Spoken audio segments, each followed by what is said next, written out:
whatever comes, we'll face it together. Let's go.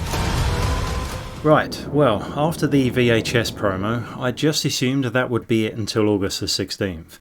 We've all got a strong vibe for the film by now, and we've surely seen enough to understand on a basic level what Fede Alvarez has done with Alien Romulus, and for the most part, I've been impressed so far. However, now we have a final trailer, just in case some of you weren't shown enough spoilers the last time around. Now, I'm probably just like you as well. If more footage is released, I feel obliged to watch it. I cannot look away.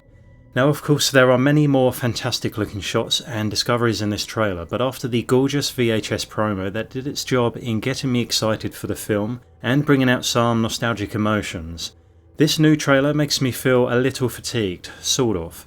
I just struggle to understand why so many modern trailers shamelessly give away far too much, especially when the studio knows full well that the turnout for Romulus is going to be huge. You had us already, so please stop with the overzealous marketing and leave some surprises for the cinema experience, maybe. I won't do a full breakdown here, as I'll leave it up to you whether you want to go fully watch the trailer or not. I feel like at this stage we kinda know who lives and dies, as most of that was shown in the last trailer, and all this one does is expand on what we can expect to see, leaving a little less to the imagination, sadly.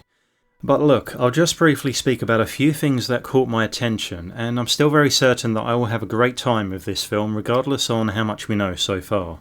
Jackson's Star Colony is a fantastic tribute and an immersive expansion of James Cameron's vision of the future in the 80s. Shots like this dictate how the rest of the film will appeal to veterans of the franchise because of the finer details. Whether it's the mildly erotic red neon bar sign that seems universally appreciated on every off-world location, or the god-awful weather that will persist until the towering processor in the backdrop starts to affect the planet. When I first saw this, I'll admit I did panic, but only because I'm useless at remembering dates and I'd honestly thought I'd miss Mother's Day again. Luckily, this on-screen message may only imply at the very least that there will be a ticking clock at play here, similar perhaps to Mother's T- countdown in Alien. No doubt it probably relates to the behemoth spoiler from the last trailer when we saw the station collide with the planet's ice ring. But on the surface, it is a nice reference to the original that I believe ended as 6000, so maybe the 9000 version is a slight upgrade, you would think. As I understand it, this abbreviation means Mainframe Terminal Hyperbase Utility and Remote, but I could be completely wrong.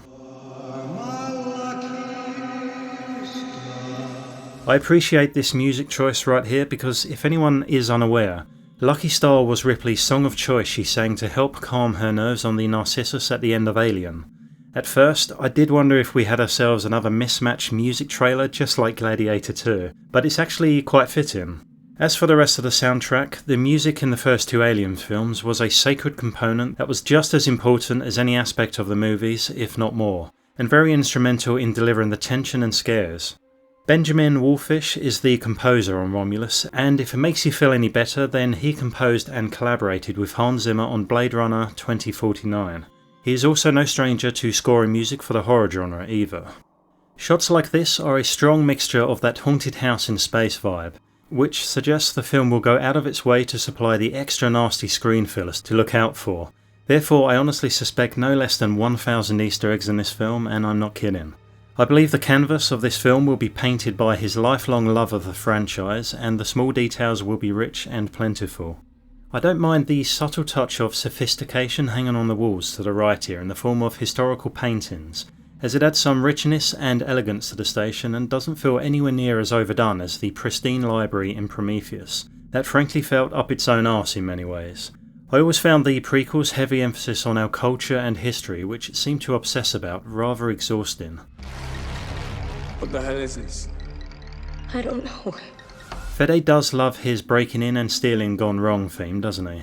And I don't mind it either, and I'm looking forward to the exploration aspect that we are going to experience in the first half. Thankfully, the level of catastrophe that once occurred and its duration when the station was active is still a mystery to us. It's also unknown if anything still lurks in hibernation from the previous outbreak, but arguably the infrastructure remains to support them if true. What do you mean there's something in the water? No, there's just something in the fucking water! Now, if there's something in the water, then why'd you go in there in the first place, huh? I'm still praying Romulus isn't another victim of clumsy characters and predictable wrong turns. Hopefully the story and performances will conjure up a believable narrative that authentically explains how these young adults were completely in over their heads. With any luck, their inevitable mistakes will cause impactful tension for the audience. It's also interesting how the coloration is vastly different on this facehugger, but I'd imagine this is only because it was grown in the lab from the extremely divisive black goo, which is becoming a lot like Marmite, this stuff, isn't it? Either you love it or you hate it. A bit of a detour, but do you folks in America and other countries have Marmites? I'm very curious actually, to be honest. Also, who is seeing this in IMAX, by the way? Sadly not me, as there isn't one nearby, but let me know how many of you are paying out for the best cinema experience. You deserve it, and I'm jealous. You see, it's scenes like this that we keep returning to, and each time they show a little more. This part may fall completely flat come August, purely because they flaunted it so many times by now. We can even hear the original cry from the chestburster back in 1979, which is a very nice touch, but that would have been a lovely audio reveal for the cinema. I'd also love to have this lady's pain threshold, as just from analysing her facial expressions alone, it looks more like she's experiencing a bout of trapped wind rather than being torn apart from the inside, I would say. Maybe she's been given a sedative, I don't know, but the thing is protruding out of her chest and she hasn't changed her expression yet. Heading back to a positive, what about this image? Casting your filthy minds aside please, it seems like the cocoon chestburster that is growing into an adolescent uses the dripping acid on its towel and smears it onto Bjorn's face, rather than impaling him with the tip as was described in recent weeks by people in attendance of an early preview. I thought the special effects for acid burns have always been a bit hit or miss as the franchise continued. We definitely saw just the right amount in Aliens, I feel, based on these special effects at the time, but I would love it if we finally got a gory look at the horrific details that molecular acid can have on the human body, and with no details spared please. These early pulse rifles seem different every time I see them. They have quite a practical design while maintaining familiar trademark elements, making them somewhat recognisable. I'm guessing they are a different calibre of gun than what we know and love, perhaps minus the armour-piercing rounds, and do appear to be missing the grenade launcher capability. These earlier versions do have greater functionality though, as these babies have a shoulder wrap for better accuracy and stabilisation. There's a lot of repeated stuff in this trailer, but one thing that really caught my eye was this here. I mean, yes, it can only be the tail of a xenomorph, but never have I seen one this long. It sends my mind into theory mode, but I won't be going there now. I just wonder if maybe it could be a trick of the lens and a perspective illusion, because I would say it's easily around 8 to 10 meters long if not more, as we never even see the body it's attached to. If not, are we to expect deadlier creatures with longer limbs and python-like tails that can simply now swipe humans off the ground as if they are nothing? I wonder how many comments will be left for me suggesting that this is our young queen, as so many of you are hoping for. I must admit that the alien we see facing down the character Rain at the end of both trailers does appear to be eerily similar to that of a queen, with its larger chest and wider dome. Who knows, but I am interested to see how this scene in particular plays out. Quite a nice POV shot of the planet's ice ring whizzing past, taking parts of the station away in the process. This may be part of Romulus lab or some other research area, judging from the equipment, and we can see a previous escape route burned into the floor from one of the lab beasties, perhaps from the time when Weyland-Yutani personnel were active on the station. One of the spookiest snippets in the trailer is by far this last part. You have to look very closely, but are we seeing another xenomorph tail again?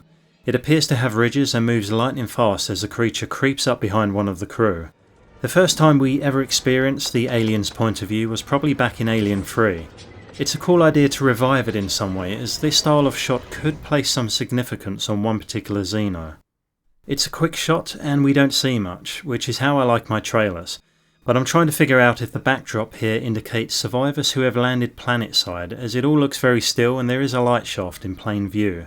I could be going out on a limb here, but is it possible that Romulus doesn't end with every specimen being destroyed on the station? Maybe they return home or to another location and bring a rather large stowaway back with them. A predictable ending, but if it sets up more films then why not? I'd feel better about this if I'd already seen the film and loved it, of course, but I think we can all agree that more films will come either way, and Alien will not end with Romulus, at least in terms of the films I mean. We know that the runtime of Romulus will be 119 minutes, which is about the same as Alien but less than Aliens.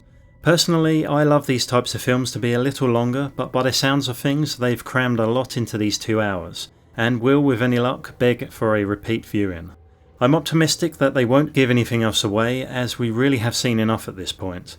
So let me know of anything I might have missed that you noticed in the trailer, and your thoughts. I've got a big theory video coming out in a few days' time involving the 1986 Aliens movie, so I look forward to releasing that. See you soon, and take care as always.